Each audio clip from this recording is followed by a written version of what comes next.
What's up, everybody? It's Draymond Green. Make sure you subscribe to the Volumes YouTube channel below so you don't miss any more of this great content going forward. I'm honored to welcome, number one, just for starters, this is our first guest back on the Draymond Green Show since before the playoffs, which was April. And as you know, you can't come back with a guest that's just anyone. You got to come back with somebody that's accomplished, that got the respect amongst their peers and amongst the world, but also somebody who, you know, gonna garner the attention that people want to hear from. And I think most importantly, because the fit has to work, that I want to hear from and that I want to chop it up with. And like I said, it's an honor to welcome you to the show, the great Lou Will. What's up, my brother? What's up, G? Congrats again, my man. Another one. Thank you, bro. Another one, like Callie said. Another one. I appreciate it, man. It was exciting to watch, it. man. My daughter was glued to the television. She a big Draymond Green fan, my 11-year-old Jada. So shout out to Jada. I know she's going to watch this. She watch all your podcasts. So her face lit up when I told her I was doing this today, man. So congrats again. Hey, Jada, I got nothing but love for you because I tell you what, I got booed at the Drew League the other day, Jada. Everywhere I go, I'm public enemy number one. So to know that I have that love gotta behind take the love me. where it comes from. You got to take the love. And the reality is, the love, the real love comes from the kids anyway. Like, for sure. You know, you get out in the world and people taint your image of this thing and that thing. The real love comes from the kids. So Jada, I appreciate you. I definitely appreciate She gonna love that. She gonna love that. Does she hoop?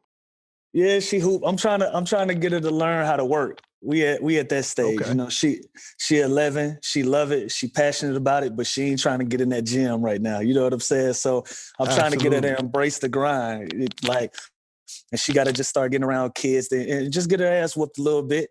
And then, you know, she's at that place where she hates losing more than she love winning. You know what I'm saying? Mm-hmm. So I'm trying to get her just to love winning, you know, just like, I'm just better than everybody. I want her to get that mindset. So that's what we're working on right now. That's incredible. How long has she been into it? She only been in the hoop like a year, 2 years. It came out the blue. I wasn't sure whether she was going to want to do it, but out the blue, she signed herself up for basketball. She said that's where all her friends was hanging out. So she just wanted to be in the gym with the homies. You know what I'm saying? And she caught that bug. She caught the bug. So I've been just trying to put her in the right positions. And you know how it is with parenting, man. You got to sometimes you got to ease off, especially when it's sports and everything. You got to ease off and kind of let them just enjoy it. Cause you know, we super competitive and we obviously want our kids to be the best at everything. And so we got the information, we got the knowledge, we always trying to give it to them. And so I'm just picking my spots where I'm dad and I'm coach. You know what I'm saying? So absolutely. So question, are you going to do the coaching thing as in coaching her, or are you just going to get her ready on the side and let someone else coach? I want her to have the experience without me being a part of it. I want her to pave her way, have her own lane, be able to be comfortable around her friends, talk to her friends how they want to talk, engage how they want to engage, and just have their natural environment without your parents being around all the time. So I'm going to give her that space on that. But if it's something she requests for me to do and she want me to be around, I'll do it. No, that's incredible. I always, you know, I got some homies that's kids are around that age now. And, you know, we always talk about, like, do you coach them or do you let somebody else coach them? And I always say, like, I don't want to be that dad that's coaching my kids. I want to be the dad that go and sit back and watch the game. And if I need to help somewhere, I will. Mm-hmm. And they all say, you're not going to be able to do that. There's no chance. Yeah. They say because you're going to see someone coaching them, you're not going to agree with what it is that they're. Yeah, and then you're going to just go take it over. Yeah, and so we're going to tap back in a couple years. Yeah, but it's important. Like, you know, coming up in AAU, you trying to get the furthest away from your parents that you can. You know what I'm saying? Absolutely. Like you just want to hang with the homies. You want to hoop. You want to compete, and only thing you want your parents for is for some snack money in between games and for them to be in the stands for their support. So that's where I'm at. Like, soon as I open my mouth up about basketball, she like, rolling her eyes. I'm like, sweetheart, I'm the only expert, you know. Well, all right, I won't say nothing. You know what I'm saying? I won't say nothing. No, I don't want to hear that. Yeah, she don't want to hear a word I got to say, but I respect it and I appreciate the space that she's trying to create. And so I take my time and I pick my spots with that. Hennessy celebrates those who never stop, never settle, and their never-ending pursuit of greatness. Maurice Ashley lives his passion. An inspiring story of intellect and brilliance, his ability to push the potential of his own mind to new levels of greatness is universally inspiring. In the world of the mind, there are no limits. Hennessy, never stop, never settle. If you want to learn more about Maurice Ashley, visit www.hennessy.com. 21 plus. Please drink responsibly. No, that's super dope. As a former second round pick myself, and just now, getting into your career, you were the 45th pick coming out of high school, which we'll get into that a little later. But as a second round pick myself, I have a ton of respect for guys who come through the second round and get it out the mud and is able to make, real careers out of that. What was your journey like going from highly touted high school senior, then you go into the draft and don't quite go in the draft where everyone expected you to go? What was that? Number one, start me from the beginning. What was that draft night like and bypassing the first round knowing that you had just skipped college to reach your dream? Yeah, I knew from the beginning. I knew two things from the beginning. I knew I was going to be a late first round pick, and I wasn't going to nobody college. So it really didn't matter where I was getting picked. I wasn't going to nobody's school. I wasn't going to no class. That was out. I had started kind of experiencing some things in the lifestyle, and I just started looking around my class like, man, I'm nothing like y'all. And I don't think my journey is going to be nothing like y'all's. And so I began to train my brain for that. And so, once I finally got around the draft night, my agent was he was like, we think we're going to go to Miami at 27. And so, I was kind of excited about the opportunity to do that. And then, things changed. And it was a guy, Wayne Simeon at the time. He was College Player of the Year. And he was still on the board at 27, and Miami took him. So at that point, I started spending. Well, first of all, I was invited to the draft, but my agent was like, I'm going to be honest with you. You're going to look crazy in there because we're going to be late first round. So I decided to stay at the crib. We threw a party at ESPN Zone. So I watched the draft at ESPN Zone. And I remember when that first round was over, I walked out of ESPN Zone and I stood in the lobby, and they still had the draft on and the TV in the lobby. And I watched the rest of it by myself because I didn't know which direction my career, what was going to happen at that point. I hadn't worked out for any teams in the second round. Crazy enough, the Atlanta Hawks, they had the first pick of the second round. Oh, wow. And so we get on the phone, we call them. They like, we can't do it. We looking for it. We looking for a shooting guard, looking for a point guard, but we can't do it. We can't have two local kids on the bench at the same time. They had drafted Josh Smith the year before that. Yeah, and Kevin Willis was still getting those minutes, and Josh wasn't necessarily getting playing time.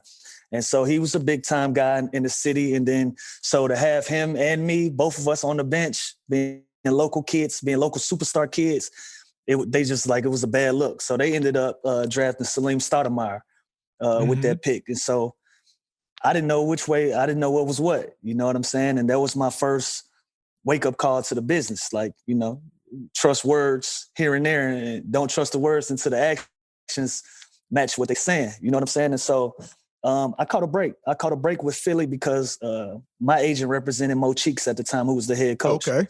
And so they really did me a favor. You know what I'm saying? Mm-hmm. They drafted Absolutely. me. They drafted me as a favor for the relationship that Mo and my agent had. And obviously I was talented.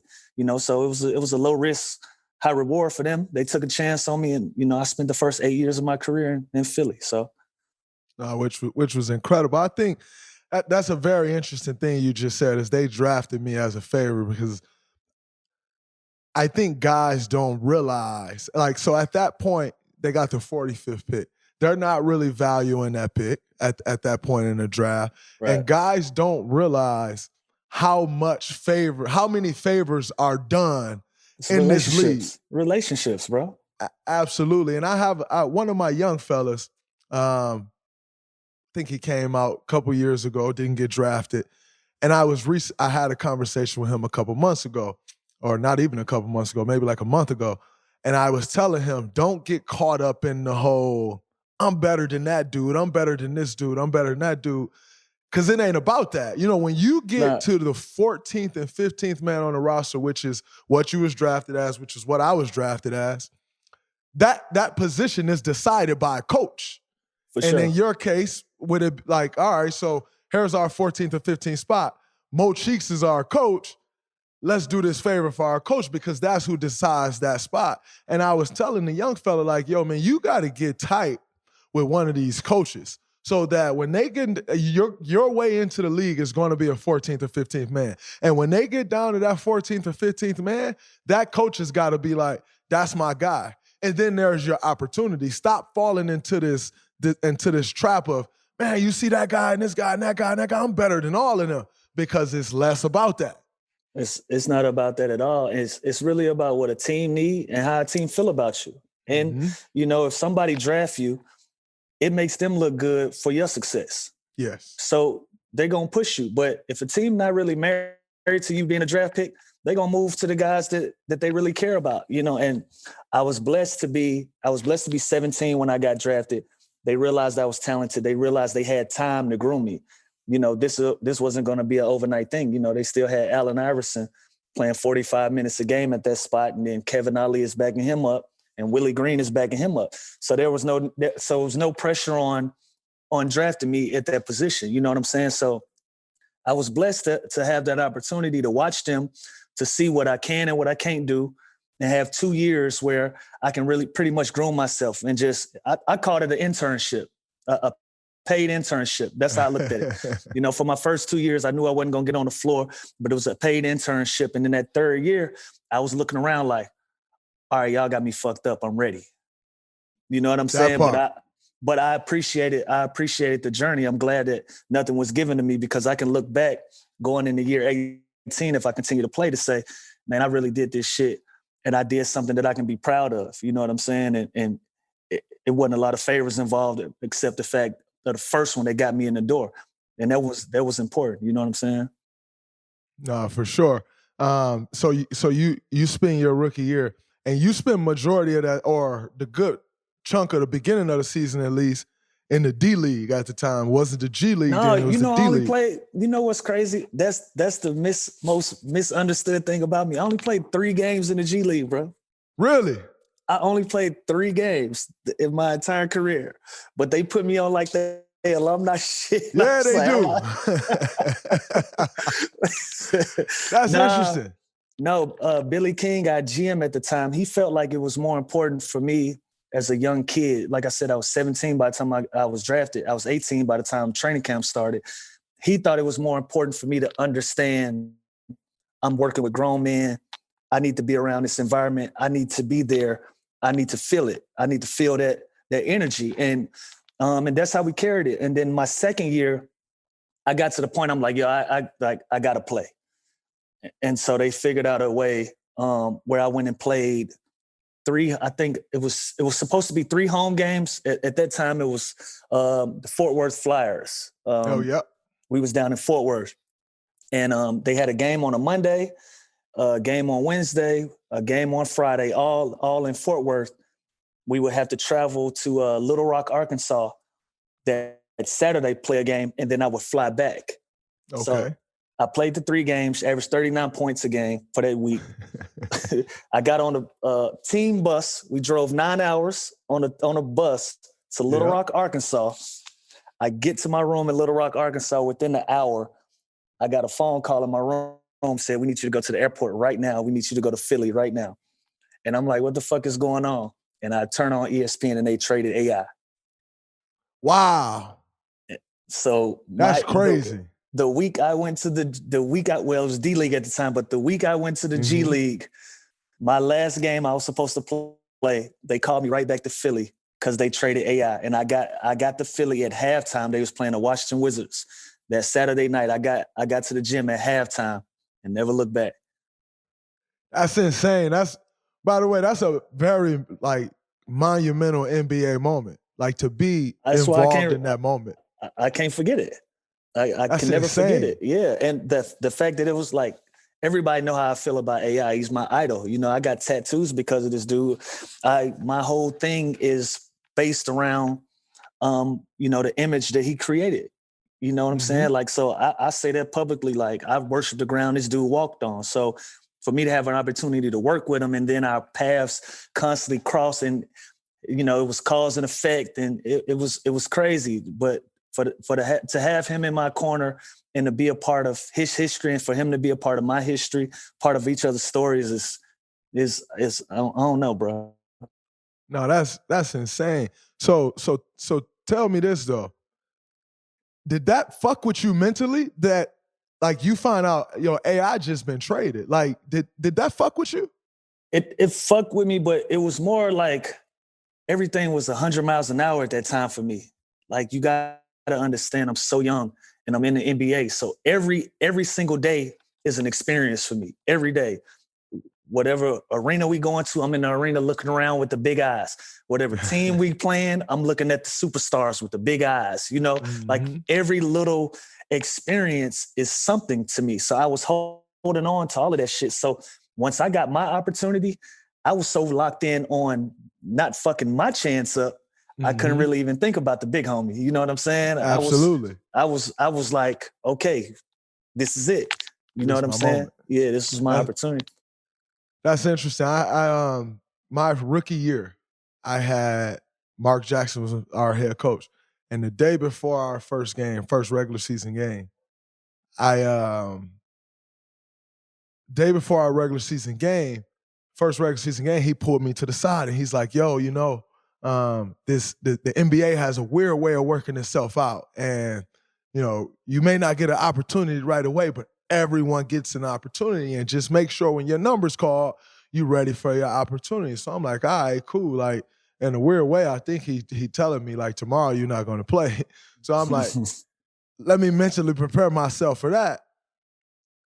And so I don't play first game. Second game, we play. Were you dressing though? I'm dressing. Okay. I am dressing. So, and for those of y'all that don't know, what he's asking about dressing is, in the NBA, you got 15 roster spots. Only 13 guys can dress. Other 2 guys are inactive. So I was dressing. It's 13 now. Then it was 12. Facts. Absolutely. And so I was dressing. Second game of my career, and at that time, I came in the league, they had me playing a 3, which is a disaster, and almost had me out of here. But the second game, Brandon Rush tore his ACL. And so I'm sitting there on the bench, and I'm like, yo, this is what he was talking about. Like, everybody get an opportunity. In that game, I still only played 3 minutes. But I that's 3 more minutes than I played the first game. And, like, I try to tell all the young guys now, and to know that was your mindset at 19. Like, I wasn't ready for that. I was 22 years old, and you was 17. Well, second year, so 18 turning 19. Right. I wasn't ready for that. I was messed up because, in my life, I had never not played before. Yours even more so than me, because you going from high school, but I had never not played before. So mentally, I just wasn't ready to not play. Right. And I'm like, yo, this is a different thing for me. But then I saw Brandon Rush get hurt. And I'm like, okay, I see what he mean now. And then my chance came, and it'll go, and it'll come, and it'll go, and it'll come. But every time it did come, I was ready for it.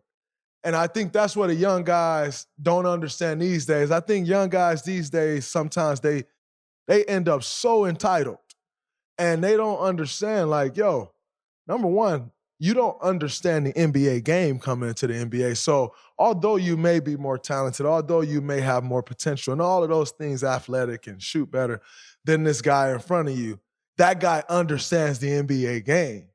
And I think we've done a poor job as guys growing older in this league and relaying that to these guys. It's like, well, should they have to eliminate understand the NBA game. They eliminating us. You know what I'm saying? Like a lot of these teams with these young guys, they don't have no vets or OGs in the locker room to give them game. You know what I'm saying? That's why my run with the Hawks this past year and a half was a gift and a curse. It wasn't the greatest fit for me. to be on the floor and then continue my career. But I had the best time with learning these guys and giving them information and being a big brother figure to them and giving them some game. And they were soaking it up, and I thought they was applying it. And it just made me feel like, damn, this shit is important. It's important because sometimes the young guys, we might criticize them and they really don't know. They really don't have the information, but we criticize them like, you need to be doing this, you need to be doing that. The niggas like, bro, I don't even know what you're talking about. That part. You know what I'm saying? Part. And so absolutely. So I think it's important for the OGs and for the vets, older guys, to be that middle ground, to be that gray area to kind of bridge that gap for guys to have the information and then for them to apply it as well. No, for sure. I agree with that 100%. I was actually explaining to someone the other day how vets are getting, like, if you're a vet, it's very, very likely that they'll squeeze you in this league now. And how the salaries work. See, I don't think people truly understand like how the salary structure work now. Right. It's turned more into baseball than it used to be. You essentially cut the entire middle out. Where the NBA used to have minimums, you used to have mid-levels, you used to have maxes, and everything in between that.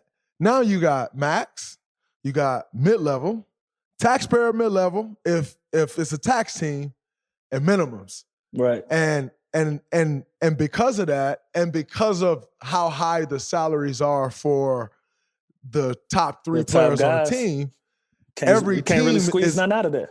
Exactly. So every team is now ending up right at the tax or above the tax. And so, for instance, in our situation, I was actually explaining some contract situations to someone yesterday, and I was just telling him, like, because he was like, why'd y'all let Gary Payton go? Right? Like, he was so big to what y'all did. And I said, I agree 100%. I didn't want to see GP go. But with the way these taxes are set up now, I think, and I could be, I'll be a little off on the numbers, but like, so GP signed a $9 million a year. In order for us to pay that $9 million per year in our tax situation, I think it's like $45 million a year or something like that. Yeah, you gotta let them roll. And so it's, it's one of those things of like, you're looking at it like, oh man, that's $9 million, but they're looking at it like, that's a $45 million player. Tax it, yeah. And are they willing? And are they willing to go that high? And I think that's something that has to be figured out in this next CBA. Well, they told like us the last CBA don't sign that shit. They did, and we signed it every time. They told us. We signed it every time. They told us in plain English, listen, the middle is getting wiped out if y'all sign this deal. And we was like, all right, and we did it. Mm-hmm. So. And we did it in the middle getting wiped out. And like you said, where it's taking it, where it's impacting is it's definitely impacting the rookies. Like you look at some of these teams, they don't have a vet. Like I think one of Memphis's issues last year was they didn't have a vet. And so once it gets tough, you get into that playoff series where it gets tough. Who is that one guy that you turn to for experience that's calming everything down? Right. Because for me, because for me, that was huge in my career. You think of like, you think of the vets I had, bro. I had Jermaine O'Neal, Jared Jack, David Lee, Andre Iguodala, David West, Leandro Barbosa, like Carl Landry. Those are the guys that were my vets. Right. Andrew Bogut. That was everything for my career. You speaking, you had Andre Iguodala. You had real guys you could look up to, and you respected their words. I had AI. I had both AIs, but Dre was more my peer. We was figuring this shit out at the same time, but he still was a big brother to me, though. Yeah. Man, Elton Brand, Chris Webber, fucking Kevin Ollie. I owe so many flowers to Kevin Ollie, early in my career, just as a kid. Like, he knew I was a kid, and he was just right for me. Hey, young fella, after practice, man, I ain't gonna hold you up. I know you trying to get out there, man. Just shoot with me 10, 15 minutes. Like, he knew how to communicate with me. Like, he would speak to me like if I didn't do it, I was letting him down. He knew how to, you know what I'm saying? And so, but that was so big for me because that taught me how to communicate with the next group of young guys when I was in a position. You know what I'm saying? Absolutely. I think that's why I have so many special bonds with these young guys, because Kevin Ollie taught me how to communicate. Nah, for sure. So in continuing with your career, you do your first 8 years with the Sixers, then you leave and you sign with the Hawks. Going back to the crib, how was that experience going back for you after 8 years, as opposed to if you had gone there right out of high school? I'm glad it played out how it did. I don't think I was mature enough. I don't think I would have been locked in. I don't think I would have been focused. Just because when you're so young, and you know how it is, those first, your first 4 or 5 years, everybody wants to be a part of it. Absolutely. Everybody wants to be a part of it. Everybody want to experience it. And so for me to be so young and being at home, and I got a big family. I got a big crew. I got a lot of people that depend on me. And if I'd have had that pressure on me at a young age, I would have been done, bro. Mm-hmm. Straight up, for sure. I would have been done. So I'm glad it played out how it did, because I had never been to Philadelphia before I got drafted there. And, by the time I left, I had 2 kids. I had 2 kids. I was a grown man. I had tough skin because of the city that I played in. Like, I played in one of the roughest cities when it come to fans, when it come to media. And I was able to, and when you leave Philadelphia and they love you, it's like, job well done, because everybody don't get out like that in Philly. Facts.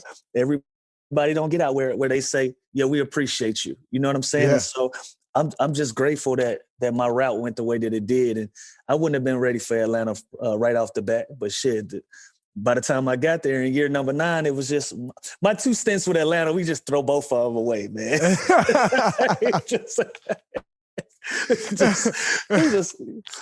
But mentally though, you your first year there, you tore your ACL. Second year I tore my ACL. Second year. Yep. Second year. Did it help you being at home and having that support of the people at home, or do you think no matter where you was at, it would have been the same?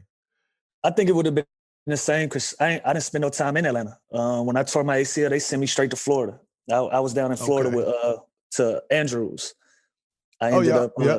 Yep. I rented a crib down there, and I was there full time. So it really didn't matter.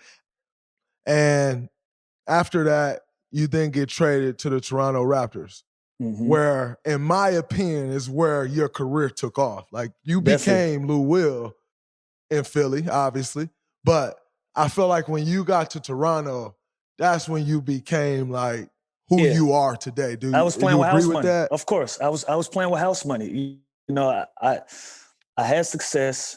Then I hit a bump in the road with the ACL tear. And shout out to Coach Bud. Buttonhoser pulled me in the office. He said, "Yo, I don't think you'll ever be the same player again." He told me to my face, and I respect him to this day, because he didn't play me. He didn't waste my time. He set me down right at the end of the season. Said, "I don't think it's gonna work here. We're gonna find a trade partner for you in the summer. We'll be in touch." Told me straight up. Yeah, told me straight up.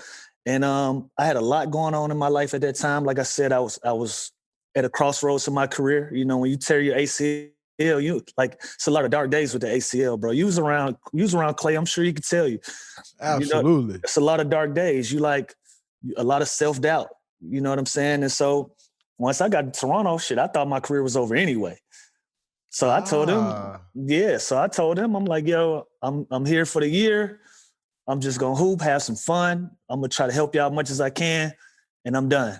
So, let's do it. And, shout out to Kyle, shout out to DeMar, shout out to Chuck Hayes, shout out to Amir Johnson.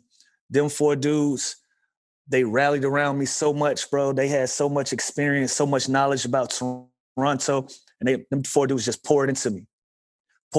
Like DeMar to this day, Debo will tell you to this day, that's my 6th man. But he always would say that to me before I even won the 6th man award up there. He was like, "Hey, bro, you my 6th man. Like, turn up." And so they gave me that confidence, like, you part of us now. You know what I'm saying? That was something that reset my career. I was able to win my first 6th man of the year, then go to LA right after that, and it re-energized me. I fell in love with the game again. I fell in love with being in the gym again. My body started feeling right. And after that, man, I just started taking off again. No, facts. I think, then so you go there, you reestablish your career, you get traded to the Clippers. How influential was Doc to you then going on to win those next two? So I felt like, and this, I felt like in 2016, Steph and I were the deadliest combination in the NBA. And it was based on Steph coming off a pick and roll. And if you step up, if you low, he hitting the shot, as we all know. If I roll and I get into that pocket at that time, it was lights out for everybody. He talking about at that time, like you ain't just win the chip again. Well, but we had to do it a little differently now. They guard us differently now. But at that time, if I got in the pocket. At this point, y'all have mastered it, though. Like, yeah, it's clockwork the one now. the one thing I appreciate about y'all, when I watch y'all play, I watch y'all go option A, option B, option C, option D. All right, fuck it. Let's figure it out. Like, absolutely. It's protocol with y'all, man. I respect that about y'all. It's protocol. I appreciate that. But on the flip side of that, I thought you and Montrezl Harrell became like one of the most deadly combinations in the NBA. And I thought for y'all to build that chemistry, for Doc to find those two pieces, I thought that was huge. How do you feel about Doc and what he brought to your career once you then went to the Clippers? Let me tell you that time in my career. So the first time I thought I was going to retire was going into Toronto. The second time I thought I was going to retire is when I got traded to the Clippers, because a lot of people don't realize that was the third team in 6 months for me. Wow. It was Houston too, right? Yeah, see, I was with the Lakers. But the Lakers told me they was going to trade me. They was like, we wasted your time. We're going to get you out of here. So they traded me to Houston over the All-Star break. I finished the season with Houston, and Houston traded me in the offseason. So I'm looking like I'm not holding value anywhere.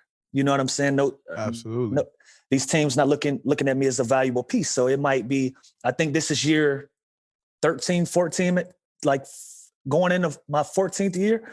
Yeah. So I'm like, this good run. You know what I'm saying? Like, tilt your hat off. You had a good run. That part.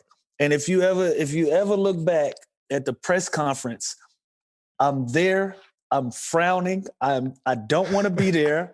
I'm holding the jersey, and literally it's a video out there. As soon as they're done taking pictures, I'll put the jersey down, walk off the stage, leave. So Doc called me. He like, yo, you left yet?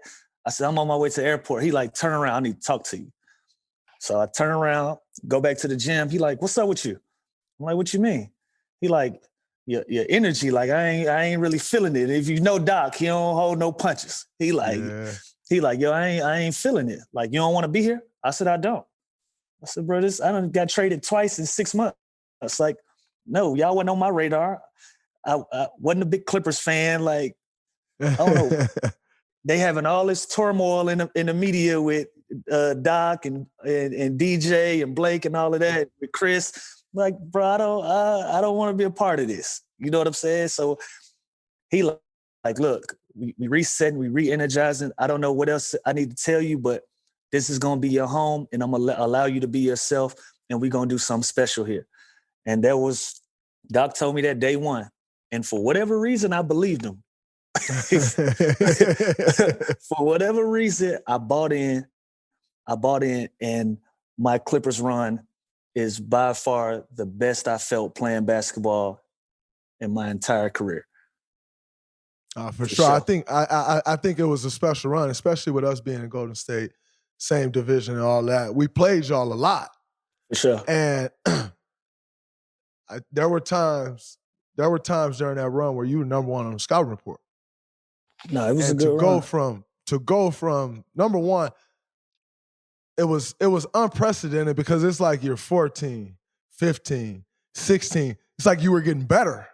Yeah, it was Benjamin Button. He was calling me Benjamin Button. and it was a very weird thing, because you kept getting in that space of like, all right, they got Lou Will, but he got to be slowing down now. Like, they got Lou Will, he got to be slowing down now. And it's like you kept getting better. And it got to a point to where I know when you had 50 on us, you were the guy on the team. And that then led you to a different stratosphere of NBA players. And I always say, people can think what they want, media can think what they want, but how your counterparts feel about you, how the guys that's in the league feel about you, that's the shit that really matters. And it got to the point to where then it's like guys looking at you like, oh, that's Lou team. Like, you leading the charge of that offense. What was that like for you going from 14 years of just being one of the guys to like now, like, this is actually my team? Yeah, like I said, it was one of the greatest runs of my career because we had the idea that we knew everybody's position. We knew everybody's job. So I wasn't shy about saying I got it because my teammates they were comfortable with me saying it and they was giving me the tools to go do it. Like Pat Bev, our bond began in that Clippers because, he saw how I was carrying myself. Once we traded Blake, everybody was down. We weren't sure how it was going to go. And I set everybody down. I said, look, man, they traded Blake. We love Blake. So we don't have to feel responsible for that. Only thing we can do is play as hard as we can, give ourselves an opportunity to win, and live with the results. And whatever happened, it happened. Don't put the pressure on us to have to fix that. And that was the mindset that we took. And we went out and we just played fun. We played free. We played happy every night. And we created our own chip on our shoulder like everybody was against us when nobody was. we weren't on nobody's radar, but we tricked ourselves into thinking like, oh, y'all don't think we could still compete? And that's why our mentality was so strong. I think that's why those years were so strong. While we gave a lot of people problems, I wish we'd have kept that team together and tried to get some things done, but you know how the business go. But like I said, that's just a special time in my career, bro. No, I think super dope, man. Like I said, going up against you guys and playing against y'all is a very special thing. And leading the charge were three guys that got it out the mud, which was you, Pat Bear, and Trez. And so I thought, like, just watching that, like, I think that inspired more people than y'all knew. For sure. Because it just showed people that, like, nah, you don't need this or that to get this done. Like, there's still other ways to get it done. Yeah. And so I thought that inspired a lot of people. Continuing on along with your career, you, Jamal Crawford, Manu Ginobili are viewed as like the guys coming off the bench. The six man, like, y'all are viewed as, in my opinion, probably the best three guys. Now, the one guy that I would put in that conversation, and no one does because he wasn't scoring a lot, was Andre Iguodala when he was with us. Or, I mean, he's with us now, but when he first moved to six man, right, and the impact that he had on our team, I'm like, oh, he should be in that conversation as well.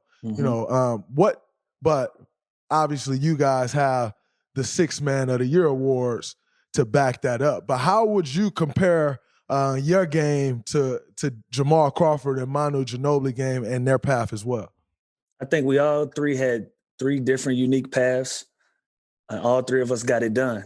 I think you can find a lot of spots in Manu's career where you can say he's the greatest six man. You can find a lot of spots in Jamal's career where you can say that, and you can say it about mine. I think all three of us had such different routes and so different unique games. Like, I can't do half the shit that Jamal do with the basketball. Yeah. You know what I mean? Crazy. I can't do half of it. I couldn't even try. I don't know if I could have accomplished the things that Manu accomplished in that system the way that he did. And I don't think those guys could have put teams on their back the way that I did. So all of our paths were completely different, but you got to respect all three. You know what I mean? Yeah, no, facts. For sure. And they just start renaming all of these awards. If they I gotta have with the Six Man Award, who that go to? I gotta have it.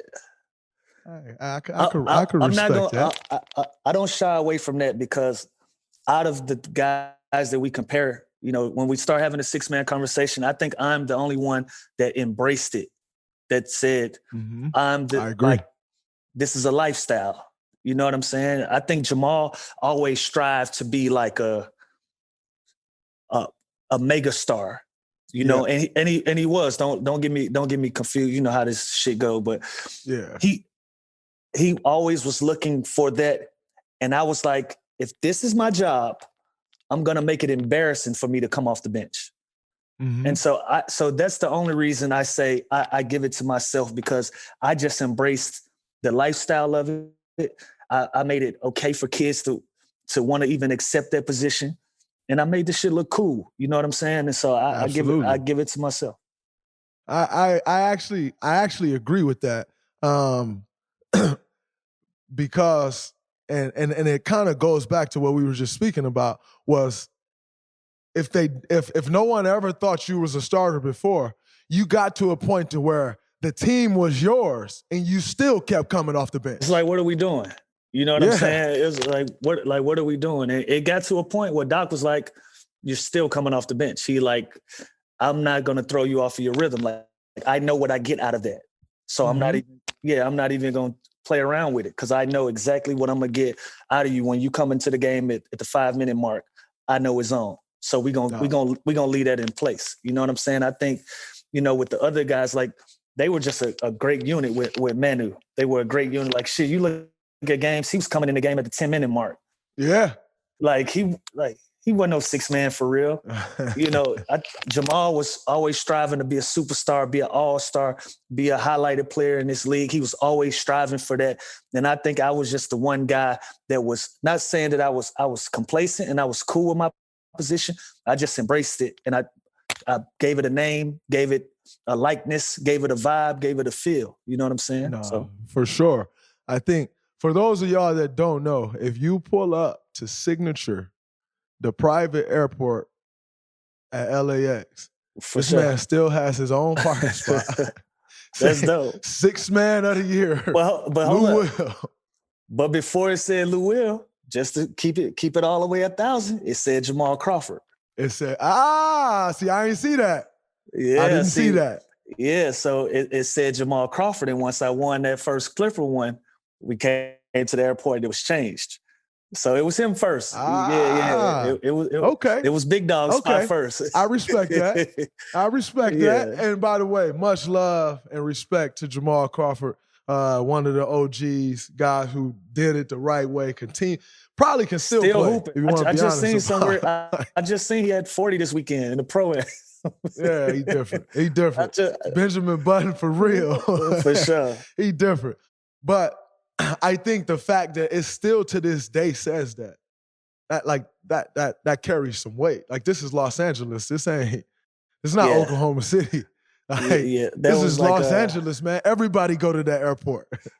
Yeah, I know that. Like, I know LeBron was looking like, what the fuck is going on around here?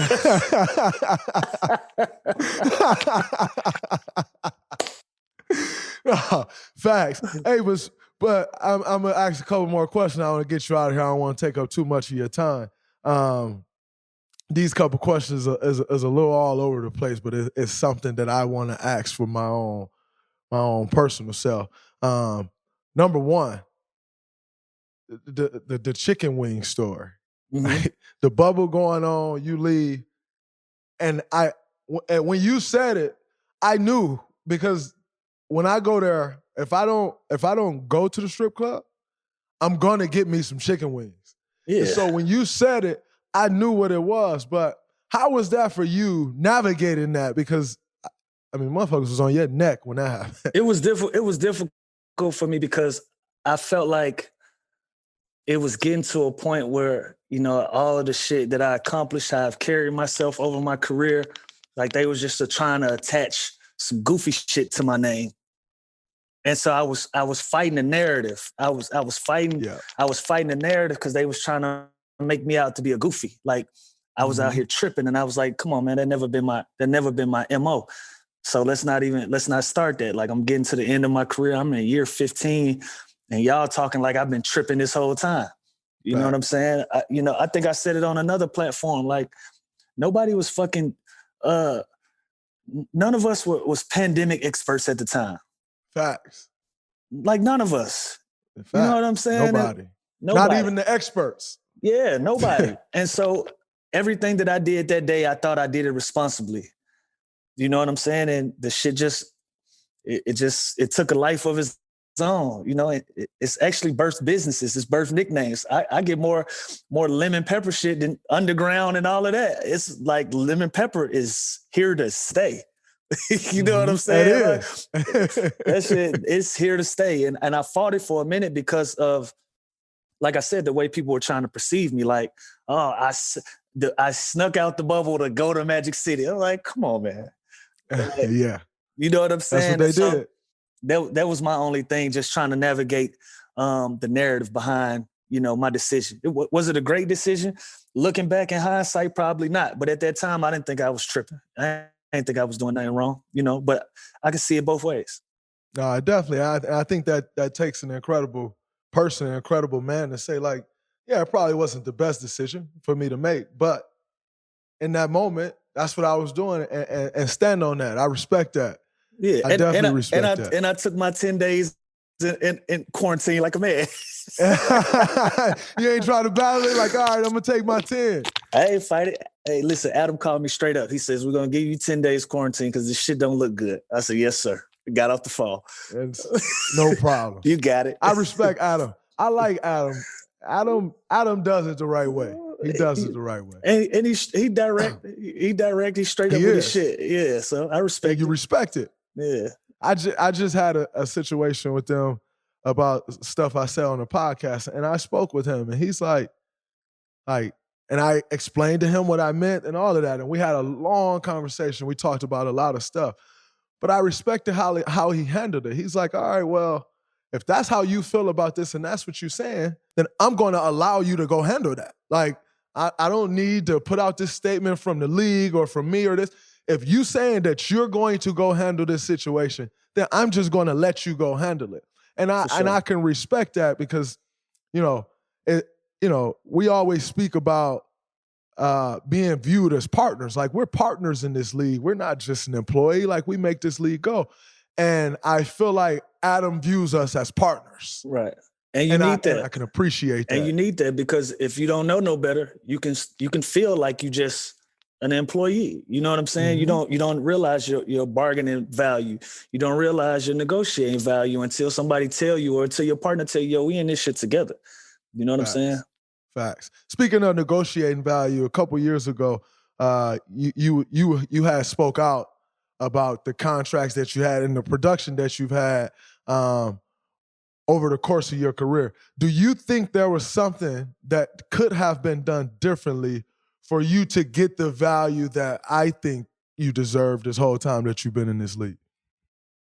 I think on my end, I probably could have been more patient. Like looking back at probably my last deal that I got, I probably could have been more patient and I probably could have got the money. But the mindset that I'm in at that time, again, I don't have stability at that time in my career. Mm-hmm. You understand what I'm saying? And absolutely. So when I don't have that stability, be like, in the summer, I'm about to get fucking paid. Mm-hmm. Like I'm shaking in my boots because I don't know which way is up. I'm dealing with so much, I want to say turmoil because I'm blessed to be in my 15th year and still have this issue. But it was just, I didn't have that stability where I could wait it out. Mm-hmm. I knew where I wanted to be. I knew where I wanted to continue to hoop. Clippers threw me a number, I took it. Mm-hmm. It was some more money out there. I thought I'd have been miserable if I went and got it. Yeah, so, and I think that's a big deal. You know what I'm saying? Like, them extra $3-4 million ain't worth me fucking ready to pull my hair out every day for 7 months. That part. For me, I live a very cool middle-class lifestyle. If you ever come around Atlanta, you will see, like, I'm going to be okay. You know what I'm saying? I don't overextend myself, but that's what I could have did on my last deal. I probably could have been more patient. If I'd have waited it out, I think I would have got one of those deals that I wanted. Before that, it just didn't work my way. I just, just be real. Game, the business side didn't go my way. No, and I think it's important for people to understand the business side. It's not always your production. It's the team you own. What are they willing to pay? Because if that team goes away, you lose your negotiating power. And all of these things that go into play, it's not just the final number. Like, oh, man, he's that good. He gets this number. It's totally different than that. I think a lot of people don't understand that. Yeah, and when a lot of people, man, Lou should have got this, Lou should have got that. I agree with y'all 100%. But y'all just got to understand where I was at. I'm looking for stability. I'm looking for somebody to tell me I've been traded 3 times. I've been on 3 teams in 6 months. I need somebody to tell me I got 3-4 years where I can chill out and I can be myself and know that this is going to be home. That's what I was looking for. So the first time I heard that, and it was where I wanted to be, I'm in. You know what I'm saying? I respect that. I respect that. And I'll tell you another thing I respect is you saying I could have been more patient. In most situations like that, people blame the agent right away. They say, oh, man, it's the agent's fault because the outside people say it's the agent's fault, right? Like, oh, he should have got this amount of money. And then the outside people, you and the agent could have had a million conversations. The outside people start blaming the agent. The whole world blamed the agent. And I don't know what your situation was with your agent. I'm not saying it was or wasn't their fault. But the fact that you could sit here and say, I could have been more patient, I respect that because it get thrown on the agent so much. Yeah, no, it wasn't. We had a lot of conversations, and I had a lot of opportunities, a lot of options on the table. And I was steadfast in what I wanted. I knew what I wanted. I knew where I wanted to be. And like I said, man, I live in Grayson, Georgia. I live in the country, dog. I don't need much. You know what I'm saying? And I'm one of those people.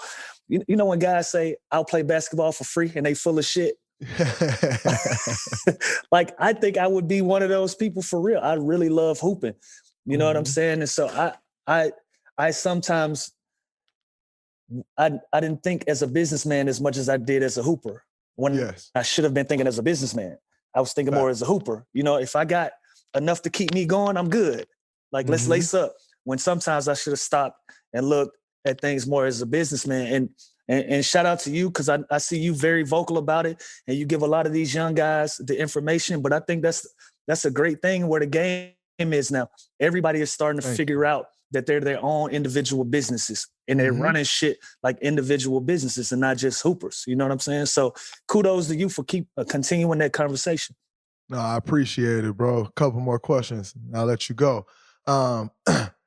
And we were just talking about Adam Silver. He recently spoke about how he wants to see the rule change back from the age rule change back from 19 to 18. As someone, if I'm not mistaken, you might have been the last draft that was allowed to go out of high school, right? Yeah. As someone who went out of high school, do you see a benefit in it being 19, or do you think it should go back to being 18? Talent is talent, bro. Like, Luka been a pro since he was 14, 15. Like, the guys that have been pillars of this game, Kevin Garnett, Kobe, LeBron, these are all high school guys. These are all guys coming in at 18. They put this shit on their backs, and they've turned this shit into a Fortune 500 company. So what difference does 18 and 19 make besides you wasting a year of time? Because if you send me to college, I'm only going because I have to. Yeah, that's a fact. I'm only going because I have to, because that's the route that y'all have given me. So we have prep schools and we got the G League now and all of these things, but nothing gets you ready for the real thing like the real thing, bro. So I don't think that changes anything. Let these guys come in when they talented enough to compete for themselves and do their thing. I respect that. You heard it from the man himself who's done it, been through it. Last question before we get out of here, bro. What's next for you? You want to keep playing? And if you do want to keep playing, what does it take for a team to say, all right, or for you to say, yep, I'm gonna go to this situation? Because like you said, the last year with the Hawks, it was cool from a vet standpoint, from you watching Trey grow and like all them younger guys grow, but as a competitor like yourself, the guy who I was playing against, I know you're not cool with that. You know what I'm saying? So like, what does it got to be for you? It got to make sense for me. Like we touched on about family early on. My kids are 11. My 8-year-old, she's into acting. I picked her up from acting. She in the acting summer camp. My son, 2 years old, I'm trying to mold him into being a man. Like I got a lot of shit going on around the house that can use my time and my energy. So if it don't make sense, I'm not interested in it, but I definitely would still like to play. I still enjoy it. I still have the desire to play. I still have the desire to be on the road with the guys and try to create memories, So if the phone ring, it ring. We'll see. But if not, you at peace. I ain't tripping. I respect that. I ain't tripping at all. I respect that, bro. Like I said, man, I want to thank you for coming on to the show. I know we have been trying to do this for a while, but as a guy who I respect in this league, and I think we've always had that respect since I came into the league, but as a guy who I respect, just the way you've gone about your business, the way you carry yourself, you know, and most importantly, your career and how you've gone about that. Much love, bro. I appreciate you. You always welcome back on the Draymond Green Show. I appreciate you stopping by, homie. Love, my G, always.